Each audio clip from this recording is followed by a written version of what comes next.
Acompanhe a partir de agora mais um podcast do Preto no Branco.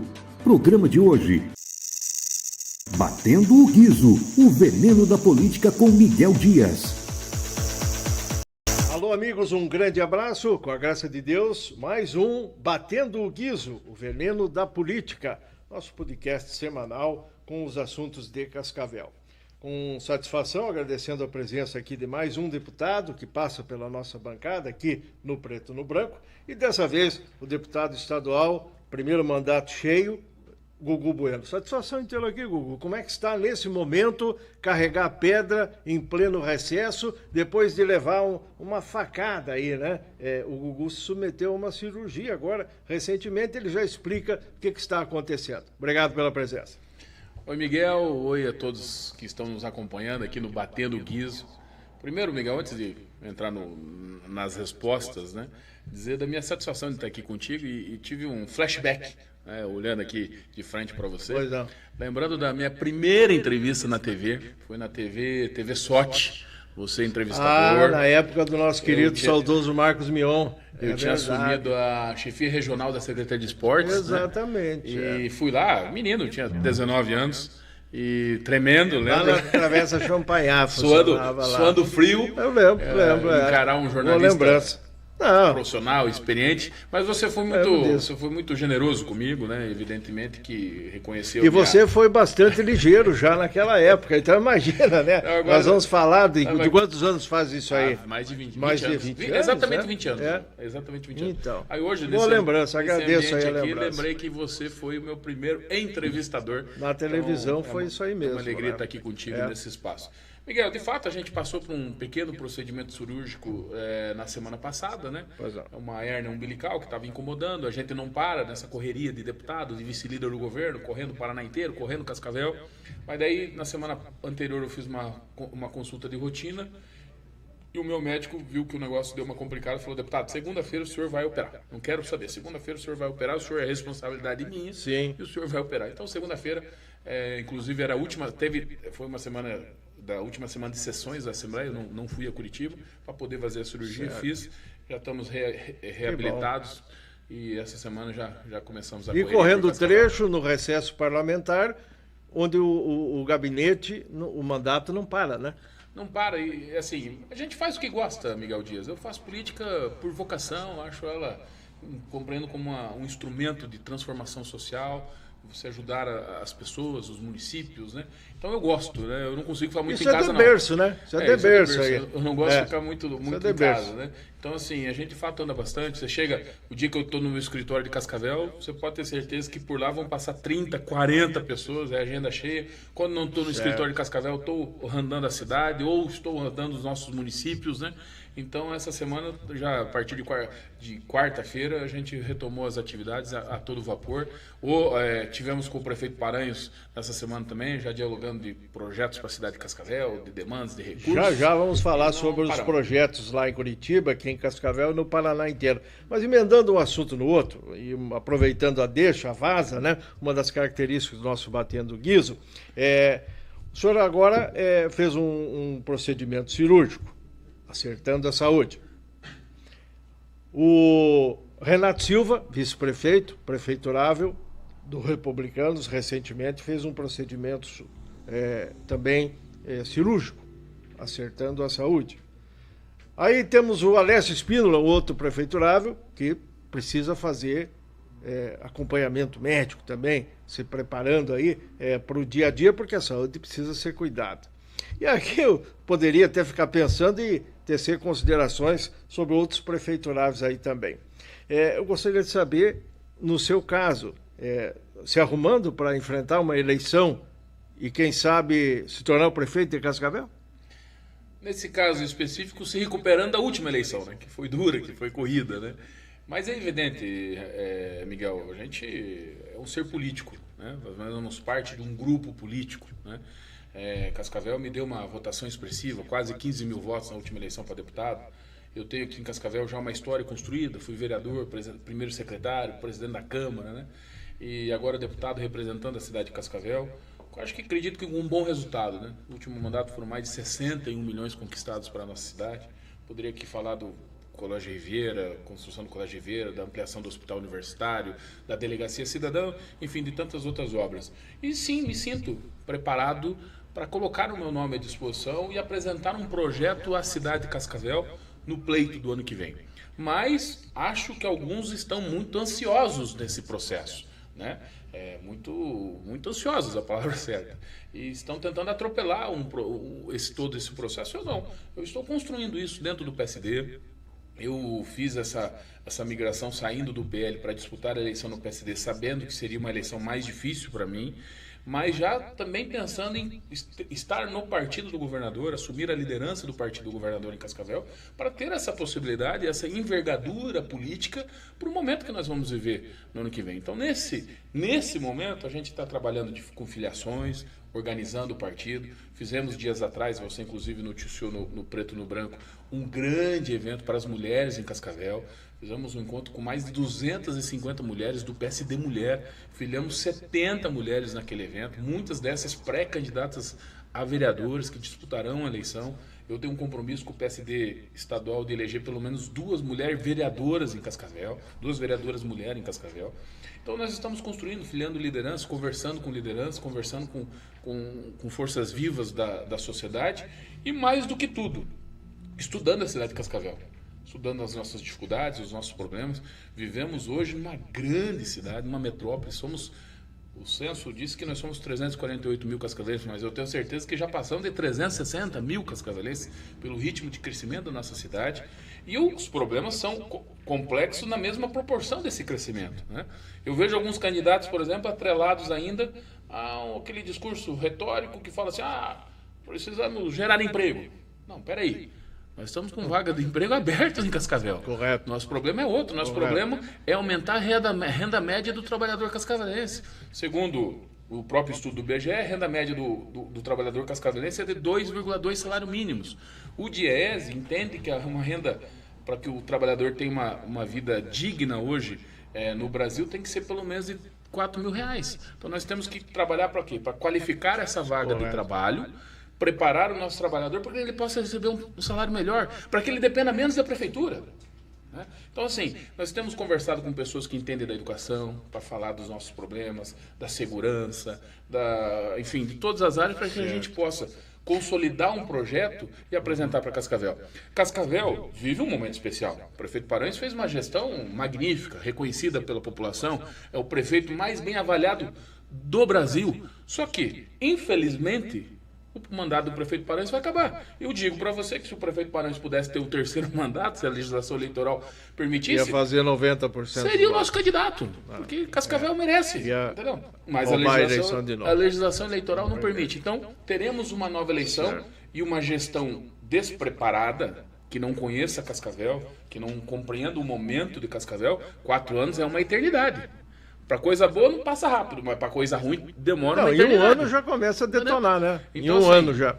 Nós estamos consolidando esse projeto, Miguel. Eu tenho sim a predisposição de colocar meu nome à disposição pelo PSD. É um projeto do PSD estadual, né? Nós teremos candidaturas nas principais cidades do Paraná. Eu sei da relação próxima que tem com o nosso governador, sou seu vice-líder do governo na Assembleia, tenho pelo governador uma gratidão pela força política que ele me proporcionou. Estamos sim construindo um projeto, mas estamos sempre reconhecendo que estamos ainda longe desse processo. Estamos há mais de um ano. A gente conversava aqui há pouco com o Giovanni Borges da AMIC. Se encontraram vocês dois, um saindo e o outro chegando.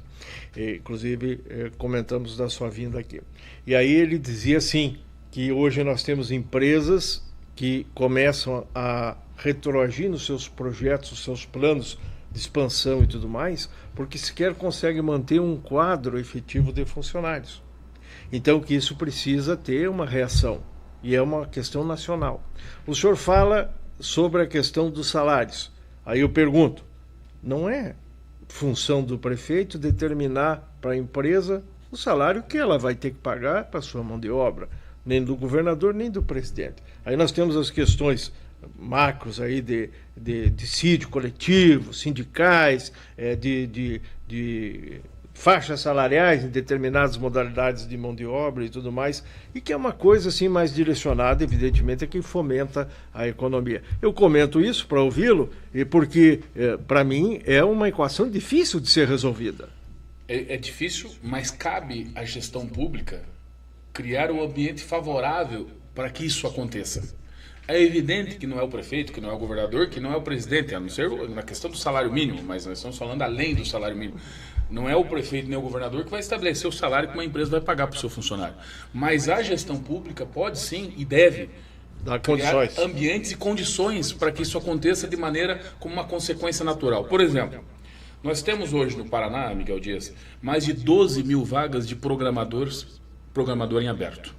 Quanto que recebe em média um trabalhador que trabalha com programação? Nós estamos falando em torno aí de 8 a 10 mil de salário, é um baita de um salário. Então nós podemos tentar criar em Cascavel, por exemplo, um ambiente que traga e atraia para Cascavel que nós tenhamos um polo de TI, para que a gente possa dar aos nossos jovens que hoje estão no ensino médio, saindo, uma oportunidade de ter uma qualificação, um estudo, um conhecimento, para que ele possa ocupar essa vaga que remunere melhor aqui na cidade de Cascavel, né? Então são situações complexas que não são de resolução com a caneta do prefeito, mas que evidentemente que a prefeitura é um organismo vivo, o município de Cascavel é um organismo vivo, e a prefeitura é a gestora desse organismo, é quem tem a obrigação de cuidar desse organismo. Então nós temos que estar olhando o hoje, reconhecendo as virtudes do ontem, mas sem dúvida nenhuma olhando para amanhã. O senhor fala que está estudando o município, Cascavel e tal. Evidente que nós sabemos todos que para chegar onde o senhor chegou, começar lá atrás, até na assessoria que o senhor citou no início, num órgão esportivo e tal, né? Não era nenhum cargo de eletivo nem de mandato. Mas depois o senhor foi avançando, foi vereador, precisou do voto, reelegeu e tal. Aí depois candidatura a deputado e tudo mais. Enfim, mas já não aprendeu tudo sobre Cascavel? Ou, aí a pergunta, ser prefeito de uma cidade precisa ter conhecimentos específicos, precisa ter um alinhamento específico. Não dá para dizer porque o cara já foi vereador lá ou é deputado aqui, ele já sabe tudo? Sabe tudo. Da minha parte, com certeza não. Com certeza eu sei menos do que... Estou mais próximo de saber menos do que saber tudo, Miguel Dias. E uma cidade como Cascavel, ela está em constante crescimento, né? A Cascavel de hoje, desse momento que nós conversamos, com certeza já é um pouquinho diferente da Cascavel da semana passada. Então é evidente que os problemas são complexos e a cidade continua crescendo como um organismo vivo, da forma com que a gente falou. Então é lógico que eu não sei tudo. É óbvio que nesse processo, como eu falei, nós estamos conversando com as pessoas que sabem de cada um dos seus setores. Quais são as dificuldades da segurança pública hoje de Cascavel? Quais são os lados, o lado positivo de Cascavel crescer tanto, mas qual que é o lado negativo de Cascavel crescer tanto? Sempre tem, né? Antes a gente praticamente andava na cidade, você praticamente conhecia quase todo mundo. Sim. Hoje não, né? Você anda no centro de Cascavel, por exemplo, ali na Avenida Brasil, né, mais próximo da Praça do Imigrante, você já tem ali, por exemplo, quase um centro de droga, à luz do dia, pessoas traficando droga, usando droga, causando um transtorno no comércio local. Então Cascavel começa a sentir também efeitos do lado nocivo de ser uma grande cidade. Então é importante que a gente, nesse processo, ouça quem conheça aprofundadamente da educação, ouça quem conheça da segurança, ouça quem conheça do meio ambiente, porque aí você junta um conjunto de informações para poder apresentar à população de Cascavel. Falar, olha, o que a gente entende que é o melhor para Cascavel para os próximos 4 anos é esse caminho aqui. Porque o resultado que a gente quer lá na frente, Miguel, a gente tem que plantar hoje. Por exemplo, vou dar um exemplo daquilo que a gente conhece muito bem, que é a gestão estadual, né? Que eu tive a oportunidade de participar do governo, primeiro como superintendente geral da Casa Civil do governador, depois na condição de deputado e vice-líder do governo. Quando assumimos o mandato, o governador assumiu em 2019, a educação do Paraná era a 7ª melhor educação do Brasil. 7ª. Já tinha sido a 4ª uma vez, mas tinha caído para o 7º lugar. O governador tomou algumas ações, né? Primeiro, investimento, evidente. Dinheiro, priorizar a educação. Nada é feito sem o dinheiro. Dinheiro, improvisar. Investimos 500 milhões em kits de Educatron, todas as nossas salas de aula hoje no Paraná tem uma TV com computador, o professor consegue dar uma aula mais dinâmica. Porque o governador, na primeira reunião do secretariado, Miguel, eu quero aqui compartilhar contigo, eu participei, não sentado na mesa principal, mas sentado do ladinho, o governador falou para o secretário de Educação, Renato Feder: Renato, é inconcebível que a sala de aula hoje de uma escola no Paraná seja igual a uma sala de aula dos anos 70. Porque o mundo de 2020 é diferente do mundo de 1970. É impossível que a gente queira que o nosso aluno hoje, que tem acesso à informação de maneira em tempo real e de maneira gigantesca, ache interessante uma aula ele sentado, olhando o professor escrevendo no giz, numa louça. Quadro negro. Ele determinou isso. Resultado disso: R$500 bilhão em investimento. Compramos televisão, kit multimídia, computador, para que o professor torne essa aula para o aluno mais interessante. Criamos 206 escolas cívico-militares do Paraná. 206 escolas cívico-militares. Por quê? Tínhamos problemas com a disciplina nas nossas escolas. Para você ter uma ideia, e eu quero compartilhar aqui com os nossos ouvintes, com a nossa audiência, o segundo estado que mais escola cívico-militar tem é Goiás, que tem menos da metade do Paraná, 100 e poucos. Nós temos 206 escolas cívico-militares. Isso criou um ambiente para a escola. Hoje nós temos aula de educação financeira, temos aula de programação, eu falei das vagas dos 12 mil programadores, tem uma aula de programação em algumas escolas estaduais, e todos esses projetos em fase ainda de ampliação. Resultado, para resumir, não se tornar chato: temos hoje a melhor educação pública do Brasil, segundo o IDEB. Então, tudo aquilo que a gente quer um pouquinho para frente, nós temos que começar no hoje. Sim, se bem que há controvérsias, e isso é natural também, faz parte do conjunto da ópera, ou da obra, como queiram aí, né? Nessa questão da disciplina, essa semana um professor até pediu sigilo, não dá o nome e tal, porque dá problema. Não tem problema nenhum, o assunto ele é amplo, o público não tem nenhum problema de ter que identificar. Não é injúria, não é difamação e nem calúnia. Dito isso, a disciplina numa escola militar em Cascavel não é tudo isso que estão falando. O professor disse assim: vem aqui na hora do recreio.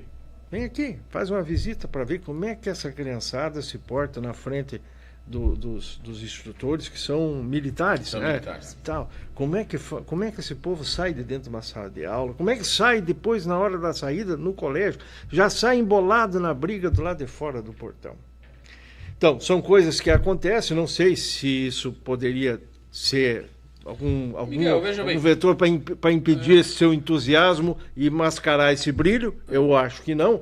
São coisas inevitáveis, né?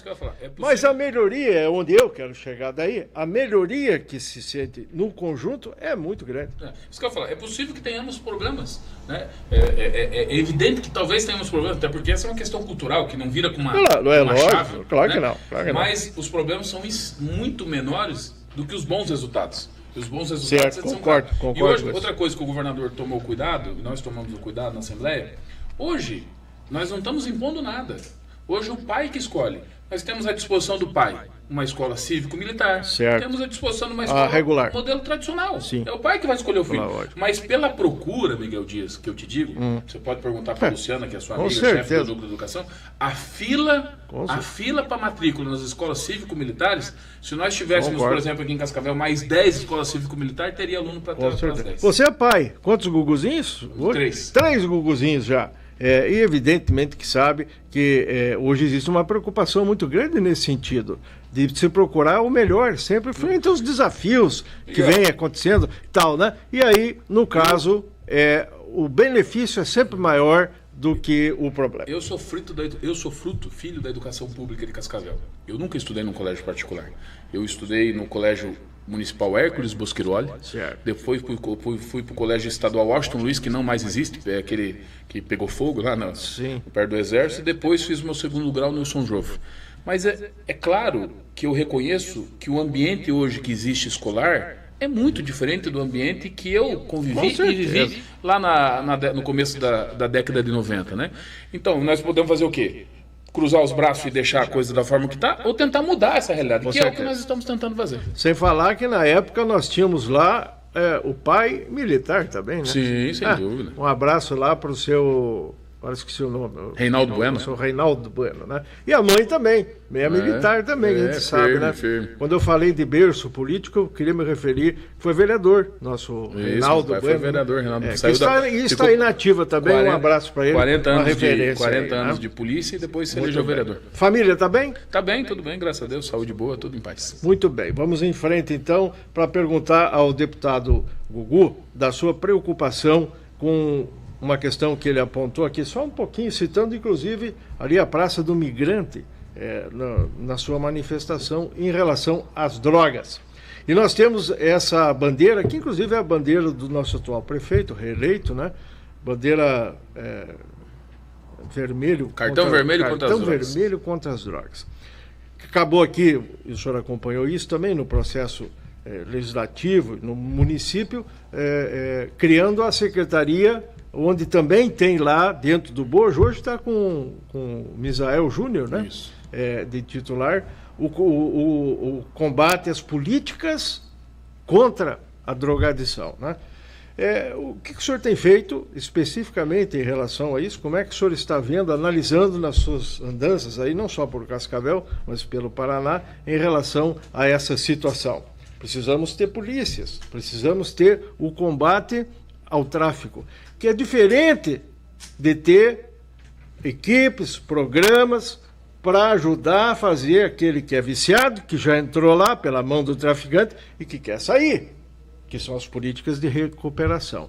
É um tema muito delicado, né, deputado? Rapidamente, por gentileza. Muito delicado, e nós temos a graça de Deus de ter um prefeito que trilhou boa parte da sua vida pública como vereador, como deputado, nessa luta contra as drogas. Só que é evidente que é o grande mal da sociedade, não de Cascavel, do Paraná, do mundo, né? Não só do Brasil, do mundo. E que é de difícil solução. Você tem 3 ações, né? Você tem a ação repreensiva, que é essa atuação da força de segurança, da apreensão, da prisão do traficante, de você combater o crime do tráfico de drogas. Você tem a recuperação para aquele cidadão que infelizmente teve o azar de cair nessa vida, nesse mundo e está com dificuldades. Aí o Poder Público de Cascavel tem ajudado através da Secretaria Municipal Antidrogas, né, possibilitando que essa pessoa tenha um tratamento, tenha reabilitação, só que é sempre muito difícil porque depende primeiramente do querer, né? Do querer do cidadão, de querer mudar de vida, né? E você tem a prevenção, que é tão ou mais importante do que as outras duas, porque é para evitar que o cidadão caia nesse mal que é as drogas, né? Aí passa por uma questão educacional, uma questão cultural, questão de estruturação das nossas famílias, Miguel Dias. A sociedade brasileira está doente. Certo. Se você se dispor a, por exemplo, ficar nas redes sociais um dia, uma noite, recebendo informações, você fica doente. Porque são informações verdadeiras, misturar com informações mentirosas, a sociedade ela está doente. Por exemplo, quando você vê um caso daquele menino na cidade de Cambé, né, o que fez aquele atentado, matou aquelas crianças. Veja bem, aí a solução não.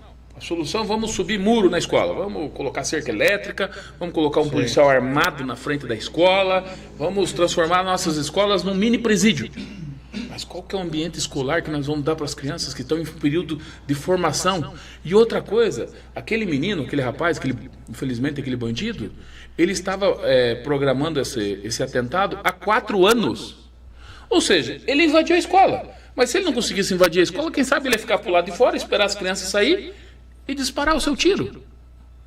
Então, sim, é sinal claro que a nossa sociedade está doente. Passa pelas redes sociais. Hoje você pega as nossas crianças, infelizmente, e isso eu digo, nossas crianças nossas mesmo, porque eu digo isso dos meus filhos, digo isso dos meus sobrinhos, digo isso dos filhos dos meus amigos. Estão lá o tempo inteiro no celular, mexendo. Poxa vida, eu não tive isso na minha formação. A minha formação era estar com meus amigos, jogar minha bola na rua, brincar, correr, né, respirar. Então, que efeito que isso está dando e que dará para as nossas crianças daqui a 5, 10, 15, 20 anos. Então, é uma questão muito mais complexa que tem que ser enfrentada com gente que conheça mesmo do assunto, que consiga aprofundar essa discussão para que a gente possa encontrar os E aí nós temos o item envolvimento da sociedade, responsabilidade. Um professor, muitas vezes, tem uma preocupação grande nesse sentido, mas é com seus filhos. Ele tem na sala de aula 30, 35 filhos de outros. Também tem o mesmo, mas não tem tempo, não tem motivação e nem quer. E assim sucessivamente. Então, é difícil. O Estado tem que providenciar a mão de obra especializada para dar assessoria preventiva e tudo mais, né? Se falando de colégio. O Estado precisa providenciar a mão de obra da repressão. Está faltando policial no nosso 6º BPM.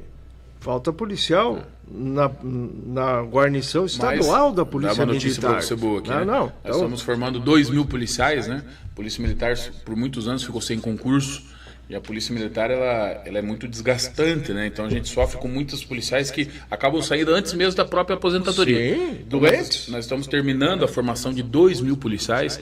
O governador já autorizou também a contratação de mais 1.000 policiais. Que não vão resolver o problema, mas com certeza será um refresco nessa falta de policial. Mas para não perder o gancho, Miguel, se você me permitir, eu quero concluir a minha fala, que eu acho que a gente tem a obrigação de alertar as pessoas, para falar para o pai e para a mãe. Preste atenção no seu filho, na sua filha. Sim. Porque assim, o Estado pode contratar mais policial, nós podemos colocar mais professor, mais psicopedagogo na escola, né? Mas a grande prevenção é o pai e a mãe saber o que o seu filho está assistindo, com o que seu filho está conversando. Sentir o filho. Porque muitas vezes, hoje nós vivemos no automático, Miguel Dias. As crianças vão para a escola, o pai e a mãe vão trabalhar, chegam em casa, faz a janta, cada um vai para o seu quarto. Cadê a conversa? Cadê você entender o que teu filho está passando? Então, assim, sempre é importante esse alerta para o pai e para a mãe. Isso que aconteceu em Cambé, que aconteceu em Santa Catarina, podia acontecer aqui. Graças a Deus não aconteceu. E digo a você, Miguel, hoje já passado esses episódios, a polícia, a inteligência da Polícia Militar do Paraná, comandada pelo secretário Coronel Hudson e pelo comandante Teixeira, na época que era o comandante-geral da PM, nós evitamos algumas tragédias. Conseguimos, a inteligência da polícia, evitar a tragédia antes dela acontecer. Aprendeu o adolescente com arma, enfim, nós evitamos tragédias, né? Então pode voltar a acontecer. Então fica esse alerta aqui para o pai e para a mãe. Com certeza. Olhe para o seu filho. Muito bem, vamos avançando aqui. Vice-líder da Assembleia Legislativa do Estado do Paraná, no seu primeiro mandato cheio, dá para dizer assim, né, deputado? O senhor já esteve lá, mas na questão de suplência agora não, é o primeiro mandato cheio. Chegar à vice-liderança e ser citado nos comentários dos que acompanham a política, nos comentários de políticos de um modo geral, e aí não noto ninguém dizendo o contrário, né, fazendo crítica, o que se diz positivamente. O senhor conseguiu furar muitos bloqueios, que outros tantos não conseguem dentro do parlamento, dentro do próprio governo do Estado, na primeira gestão de Ratinho, onde o senhor esteve lá junto, trabalhando até meio pertinho do gabinete, né? Meio do lado ali, o pessoal fala, enfim. E agora, do outro lado da rua, lá na Assembleia, na condição de vice-liderança. Isso deve ter custado muito trabalho, muito esforço, porque antes do senhor lá, nessa Assembleia, muitos outros deputados, já de vários mandatos, né, com capacitação e tal, tentaram e não conseguiram. Qual foi a fórmula aí para o senhor sair vice-líder logo de cara na tocada assim? Miguel, eu acho que é uma somatória de coisas, né? Eu acho que a gente tem alguns atributos, temos defeitos, temos algumas virtudes, né? Eu acho que essas virtudes, esses atributos nos ajudam Falam que o senhor é muito articulado, a transitar, né? Está sempre ligado, é de muita conversa e tudo mais. Mas eu digo... Faz parte isso? Não, com certeza. E eu digo para você que a experiência que eu tive na Câmara de Vereadores... Ajudou muito, né? Eu fui líder do governo, fui primeiro secretário, fui presidente da Câmara, né? Então, quando eu cheguei na Assembleia, eu já cheguei... imaginando que lá talvez fosse um pouco diferente, mas não é muito. Na proporção um pouco mais complexo. O esqueleto mais ou menos. O tamanho é maior, né? Mas então, o esqueleto assim, o Poder Legislativo é um organismo vivo também, né? Você tem que ter a capacidade de dialogar, de construir. Não adianta eu achar que vou chegar lá e vou impor a minha vontade. tem muita gente que diz que passar numa Câmara de Vereadores não está com nada. Porque vereador não vale nada. No organograma aí tem menos importância. E muita gente boa diz que não, se eu ir, eu quero ser deputado. Vereador, não. Eu sempre disse que isso é lamentável, porque muita gente boa tenta ser deputado, tenta ser prefeito e não consegue. E se tivesse sido vereador lá atrás, seria hoje deputado federal, governador e tudo mais. Né? O senhor concorda com isso? Não? Concordo plenamente, né? A Bíblia ela nos ensina que nós não devemos esquecer nossos pequenos começos. E com certeza absoluta, para onde você quiser chegar na política, seja como deputado, seja como governador, como presidente, o pequeno começo seria uma Câmara de Vereadores. Eu acredito muito nisso, que a gente tem que preencher estágios, etapas na vida. Né? A vida é um constante crescimento também. Né? Então, por isso que eu digo, eu valorizo muito essa minha história. Vereador, primeiro secretário, presidente. Está correto. E assim a gente vai construindo, vai adquirindo conhecimento. Obviamente que você tem que, primeiro de tudo, querer. Né? Porque assim, você se elegeu deputado. Você pode ser um deputado como tantos outros, pode ser um deputado de resultado e pode querer ser o deputado mais eficiente, que dê mais resultado, que trabalhe mais. Eu busco isso. Sem nenhuma arrogância ou prepotência. Eu quero ser um deputado que faça diferença na vida das pessoas. Uma então, coisa que o senhor não é brigão, né?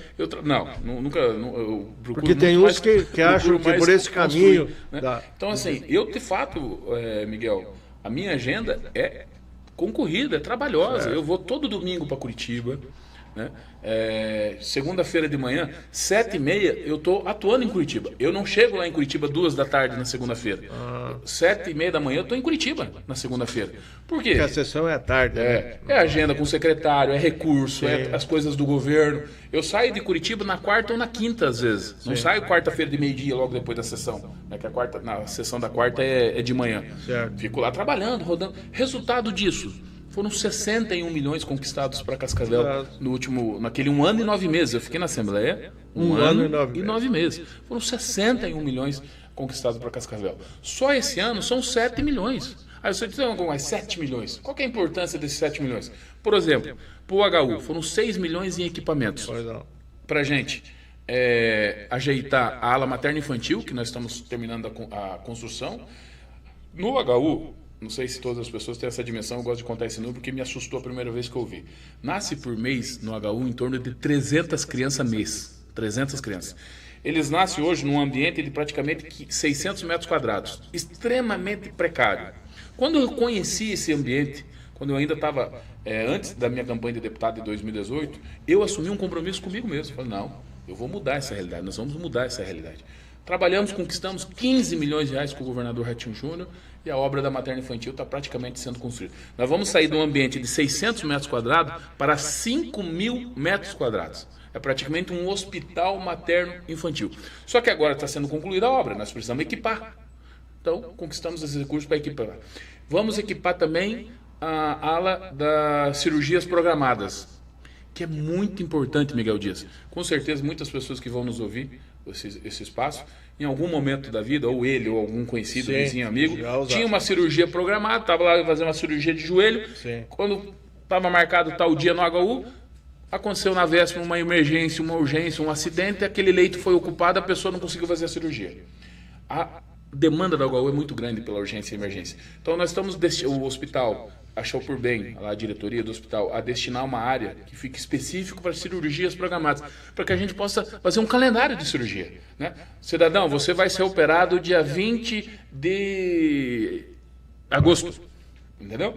Só que para isso, nós temos que equipar essa ala, e nós estamos equipando, conquistamos esse recurso, vai equipar o HU. Então, eu tenho certeza que eu nem sei quem serão beneficiados. Certo. E muitos, provavelmente, essas pessoas que serão beneficiados, nem sabem que foi o nosso trabalho que conquistou esses equipamentos. E para esse trabalho funcionar e a coisa avançar, o senhor lá dentro da Assembleia, próximo ao Palácio Iguaçu, a importância é capital nisso aí, né? Veja bem, Miguel, ser vice-líder do governo não me dá, eu não ganho R$1 a mais que isso.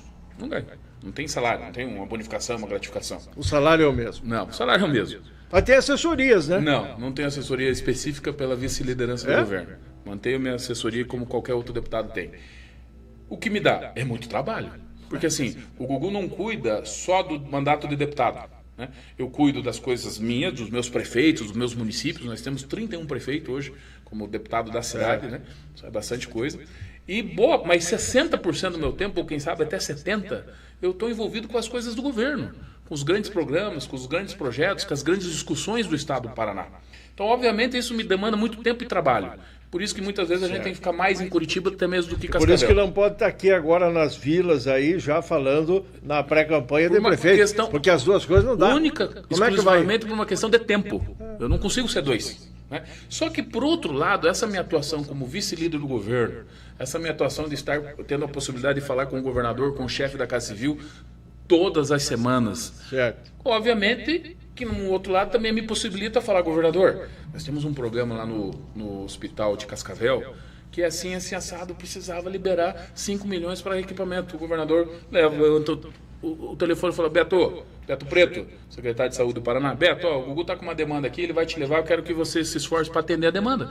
E assim a gente foi conquistando as coisas, né? Nosso colégio agrícola, Miguel Dias. Pois não. Eu lembro bem o dia que eu falei para o governador numa das viagens, nossa, a gente acaba tendo a oportunidade de viajar muito com o governador, né, para cá e para lá.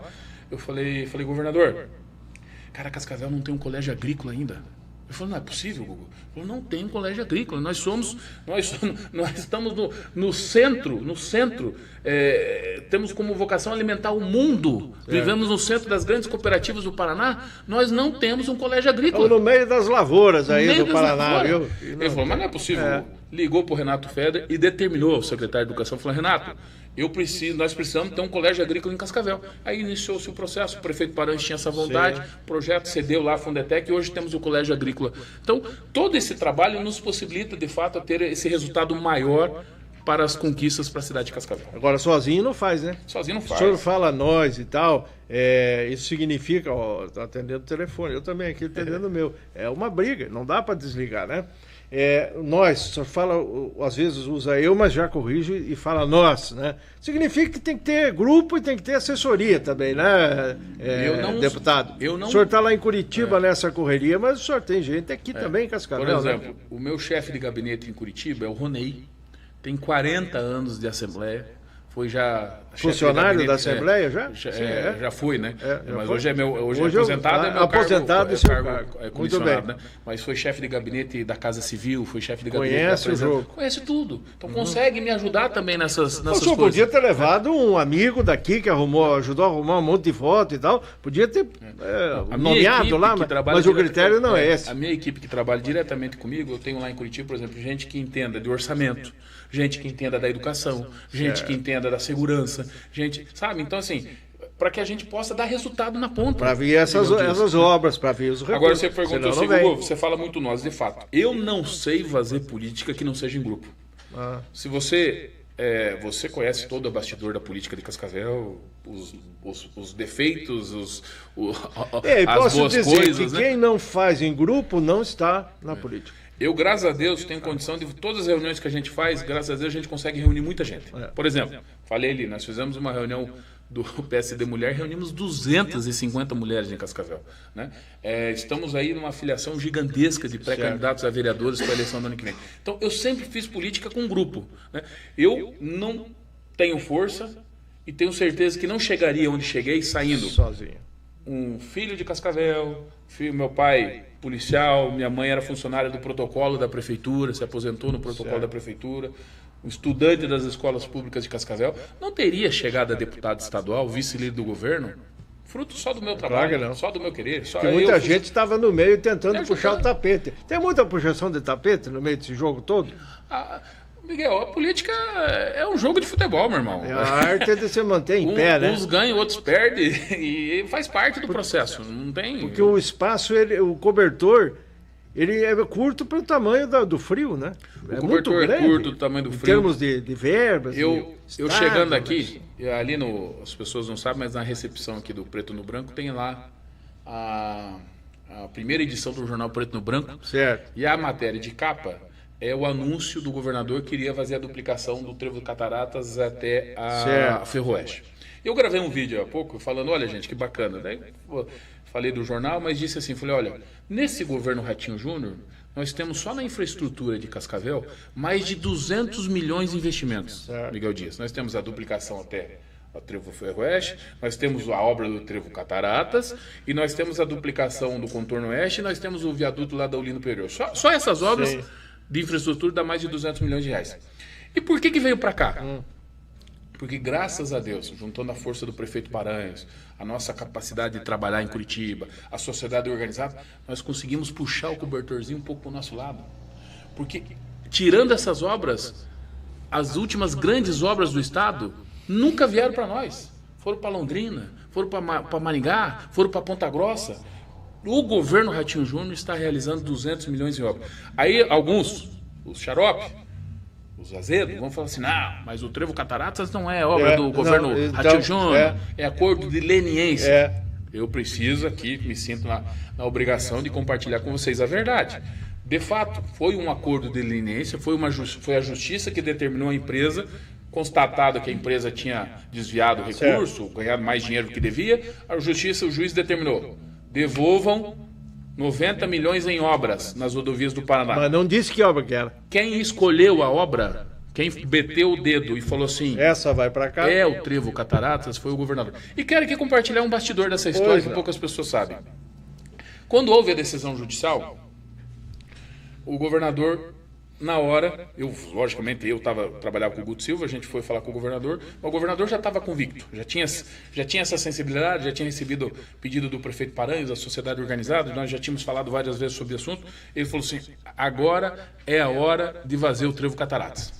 Ele determinou para o então secretário Sandro Alex, falou, Sandro, vá para a reunião com os procuradores federais, né, do Ministério Público Federal e a empresa, e diga que nós queremos a obra do Trevo Cataratas. O Sandro Alex foi para essa reunião e eu fui junto como ouvinte dessa reunião. O Sandro começa a reunião, os representantes das empresas falam assim, olha gente, nós estamos à disposição, queremos executar essas obras, não vamos mais discutir a questão, a determinação, vamos fazer. Só tem uma obra que nós não aceitamos fazer pela complexidade e pelo fato de que não vai acabar antes do prazo do fim dos contratos, que é a obra do Trevo Cataratas em Cascavel. O Sandro bateu na mesa e falou, bom, então não tem mais reunião. Porque a única obra que o governador não abre mão é o Trevo Cataratas em Cascavel. Não, mas o Trevo Cataratas não tem que fazer, é muito complexo, não vai nem acabar antes do término do contrato. Falou, não, então nós não temos reunião. E o Sandro saiu da reunião. Passou-se um tempo, houve outra reunião e o pessoal aceitou fazer o Trevo Cataratas. E os procuradores foram importantes, por quê? Porque eles aceitaram que a obra acontecesse mesmo após o término do contrato, que é o que acabou acontecendo. O contrato do pedágio acabou em novembro de 21 e o Trevo Cataratas foi entregue em setembro de 22. Então, assim, são bastidores de uma obra que é histórica para Cascavel e que foi, sim, determinada pelo governador Ratinho Júnior. Não no sentido de ser pai da criança, né? Mas porque tem que ter determinações em escalas de hierarquia governamentais. Porque se o governo diz, o que aqui o judiciário decidiu não vai ter validade. Obra poderia ter ido aí o judiciário pode entrar de novo, fazer uma outra confusão obra, Miguel Dias, podia ter ido para Guarapava, poderia ter ido lá para Curitiba, poderia ter ido para Maringá. Houve uma determinação do governador que fosse o Trevo Cataratas. Nosso tempo está ficando curto, deputado, muitos assuntos já ainda. Passou, já está quase fechando uma hora. Vamos até avançar uns 5 minutos, né, Pedro? Aí cuida o relógio aí. Vamos então ainda otimizar algumas questões aí. Falando em Paranhos, que não lhe atrapalha, na verdade, né? Evidente que ajuda, porque se o prefeito resolver atrapalhar um deputado ou alguém que possa ajudar o governo, já está equivocado. Não é o caso do Paranhos, que já esteve lá bem antes do senhor e sabe como é que funciona o jogo aí, né? E agora não é que já está sendo falado, e ele mesmo fala, que poderá disputar o governo do estado do Paraná na sequência? Muita presunção, o seu entendimento sobre isso é um comentário, né? É um assunto político. Miguel, primeiro, né? Você falou uma coisa importante, eu preciso agradecer ao prefeito Paranhos, porque esse resultado, essa atuação que nós tivemos como deputado, estamos tendo, eu devo muito ao prefeito Paranhos. O prefeito Paranhos é um animal político. E conhece, faz a coisa acontecer. Tudo lá o jogo, né? Eu falo de um recurso deputado, eu falo, prefeito, acho que vamos conseguir um recurso para tal lugar. Ele já chama o pessoal, em 5 dias o projeto já está na minha mão. Ele conhece. Entendeu? Então, se nós não tivéssemos um prefeito como o prefeito Paranhos, com certeza a minha atuação como deputado não seria a mesma para a cidade de Cascavel. Por isso é importante ter um prefeito que conheça o jogo. Conheça o jogo. Enfim, eu disse ontem, essa semana, em entrevistas que dei em Cascavel, foi me perguntado, Gugu, você está magoado com o prefeito Paranhos dele sinalizar apoio pro Renato Silva? Eu escutei, acho que foi lá no cantinho. Eu falei, não, muito pelo contrário. Estaria se ele sinalizasse apoio para um outro candidato. De fora. Porque a sinalização de apoio dele ao vice-prefeito é natural. Certo. Se o vice-prefeito demonstra interesse de disputar a eleição, eu até entendo que o prefeito Paranhos tem a obrigação de lealdade com ele e dizer assim, não, pode ter meu apoio. Estranho seria querer apoiar o Edgar Bueno, né? Então, e sem dizer que nós estamos longe desse processo há um ano. Mas eu digo isso por quê? Porque eu falei também pro Cantini naquela entrevista, falei, Cantini, mas sinceramente, o prefeito Paranhos hoje galgou tamanho espaço. Ele está numa envergadura política tão grande a nível de Paraná, que ele é o nosso estrela, ele é o nosso camisa 10, ele é o nosso cascavelense, porque ele é cascavelense de coração. Ele é o nosso cascavelense que poderá ser governador do Paraná, poderá ser vice-governador, poderá ser senador, tem todas as condições, Miguel Dias. Nós não podemos desgastá-lo com esse jogo paroquial. Eu até entendo que todos os candidatos aqui de Cascavel devem ser parentes. Entendeu? Porque ele nos dá essa possibilidade. Por onde eu ando, e eu ando bastante no Paraná, como eu falei, eu tenho 31 só de prefeito tem 31 prefeitos. A gente está atuando no sudoeste, atua no noroeste. Sou prefeito oficial, por exemplo, eu sou deputado oficial de Douradina, sou deputado oficial de Santa Isabel do Ivaí, lá no noroeste do Paraná. Então, aonde eu ando, as pessoas me perguntam de Cascavel e me perguntam do prefeito Paranhos. O prefeito Paranhos hoje é uma personalidade estadual. Tem uma densidade. Consolidada. Tem um case de sucesso de apresentar o Paraná. Porque não que vai ser fácil para ele, porque tem muitos outros Paranhos no Paraná. É que você me perguntou se é presunção. Não. O prefeito Paranhos tem o tamanho suficiente para dizer assim, me coloco à disposição para disputar a eleição no Paraná. Obviamente, é outra coisa. Que é um longo caminho. É evidente que o Paraná é grande, é complexo, as forças políticas são fortes, mas eu acho que nós temos sim a chance de ter um cascavelense sendo protagonista da política do Paraná. Vamos falar aqui uma pergunta que o pessoal encomenda muitas vezes. Uma pergunta, quando desce o Edgar Bueno tem medo do Gugu numa disputa, ou se o Gugu teme o ex-prefeito Edgar numa disputa aí, né? Bueno por Bueno, qual a resposta? Nenhum receio, nenhum medo. Tenho um respeito pelo prefeito Edgar Bueno, né? Deu a sua contribuição para a cidade de Cascavel. Fui líder do governo dele, fui presidente da Câmara na época do Edgar prefeito. Tivemos sim uma parceria pela cidade de Cascavel e reconheço as virtudes, como também enxergo alguns defeitos, né? Então é natural do processo. Eu entendo a eleição como um processo. E Cascavel conquistou, Miguel Dias, o direito de ter 2 turnos. Eu acho que o partido que se preze tem que lançar candidato, debater, apresentar um programa para Cascavel. E o povo que decida, né? No segundo turno, com a decisão da população, aí você faz um realinhamento das forças. Sim. Mas eu não tenho problema, e não é presunção, muito pelo contrário, eu não tenho dificuldade e problema de enfrentar nenhum adversário político na cidade de Cascavel numa eleição. Na Câmara Municipal de Vereadores, como é que está o seu apoiamento? Eu tenho uma boa relação, né? Muitos vereadores me apoiaram. Não tem vereador do PSD lá hoje, né? O PSD, infelizmente, na última eleição não elegeu nenhum Mas vereador. Mas eu noto lá, sou setorista, passo semana inteira lá, noto que nós temos alguns nomes lá que são simpáticos ao senhor. O vereador Edson Souza, que não é do seu partido, é do MDB, e que tem uma ligação, um trânsito grande com a HU, que o senhor conversou bastante. Acho até que o Edson faz uma ponte bem forte entre o HU e o deputado para esses assuntos aí que o senhor falou. Conhece essa fala muito bem do senhor. Não, veja bem, na última eleição eu tive apoio do vereador Edson, tive apoio do vereador Serginho, tive apoio do vereador Santelo, tive apoio do vereador Lauri, tive apoio do vereador Valdecir, tive apoio do vereador Cleverson, me perdoe se me faltavam alguns nomes. Então, assim, eu mantenho boas relações, né? Agora mesmo, muitos desses vereadores, a gente tem conversado, eles têm me pedido recursos para investimentos na cidade de Cascavel, a gente vai disponibilizar através das nossas emendas. Então, mantenho, sim, uma boa base política. Estou convidando alguns deles para vir para o PSD. Sim. Lógico, o vereador só pode mudar de partido lá na janela do ano que vem, né? Não, até agora os do PSC, veja o senhor, porque o TSE acaba de noticiar que oficializou a homologação com o Podemos. Mas a janela para eles abriu já. Eles podem... Tive apoio do vereador Madril, que é do PSC. O Madril é do PSC, está? E ainda não foi para o Podemos. Ele pode querer ir para o PSD. O PSD. É só uma situação aqui. E na Assembleia? Eu já conversei aqui com o deputado Pacheco, que elogiou muito o Batatinha. E falou que já conhece o senhor de outro carnaval e tal, já tem uma, né? E que continua a boa relação. Daí entrevistei aqui o Batatinha. O Batatinha é encantado com o aceite de uma proposta que ele fez em certa oportunidade de abraçarem os 3 deputados um projeto que, via de regra, se pensa que cada um puxa, falamos isso aqui já, puxa a brasa para o seu assado. E aí ele diz que estão tocando o tal do projeto. Pergunta, tem alguma razão especial esse trabalho em conjunto e tal? Porque ele não é muito comum um secretário receber 3, 2, que seja, 4 deputados de uma mesma área para pedir a mesma coisa em conjunto. Nós conseguimos essa sinergia, né?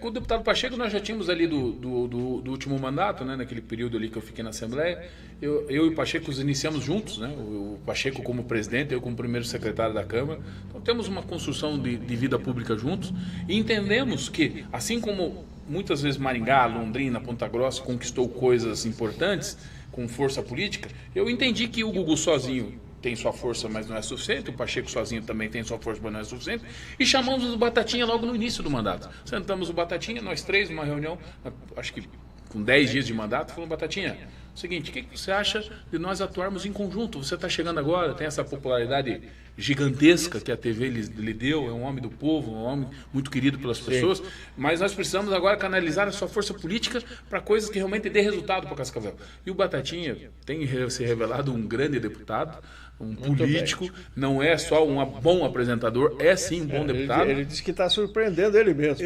Não, que bom. Eu digo isso para ele. Enfim, nós assumimos esse compromisso de termos algumas pautas. Lógico que cada deputado tem a sua pauta, né? Tem o seu trabalho. Certo. Mas algumas pautas centrais, muitas vezes nós vamos despachar com o chefe da Casa Civil, os 3 juntos, com o secretário de Saúde, os 3 juntos, para juntar as nossas forças e trazer mais conquistas para Cascavel. Deputado, nosso tempo já estourou, fica aqui o minuto final para o senhor mandar o seu recado aí para o nosso cascavelense, ou para onde esse espaço aqui, porque isso vai longe. A gente pensa que está falando só aqui para Cascavel, mas daqui a pouco já vai lá na Assembleia mesmo, vai para lá, o governo do Estado, todo mundo está ligado para saber o que o deputado falou, de quem que falou e o que falou. E isso é assim mesmo que funciona, né? E o podcast, ele se presta para isso, porque é a pauta específica. E até uma próxima oportunidade. Miguel, eu que agradeço a oportunidade. Como eu te falei, é sempre uma alegria estar aqui nesse espaço. Até acabei relembrando da minha primeira entrevista. É evidente que de lá para cá muita coisa aconteceu. Acredito que a gente amadureceu politicamente, né? É uma construção, é um processo de construção. Mas conte comigo, né? Estamos sempre à disposição. Mandar um abraço a todos a nossa audiência, e vamos continuar o nosso trabalho para Cascavel, tentando cumprir com a nossa missão, ajudar o prefeito Paranhos que Cascavel cresça e cresça com qualidade de vida a nossa população. Um grande abraço a todos. Um abraço a todos que nos acompanharam. Agradecimentos ao Pedro, ao Jadir, ao Leozinho, que está aí. E quem é que é o assessor que está junto? O Edson. O Edson, que também está junto com o Gugu. E vamos até a próxima oportunidade.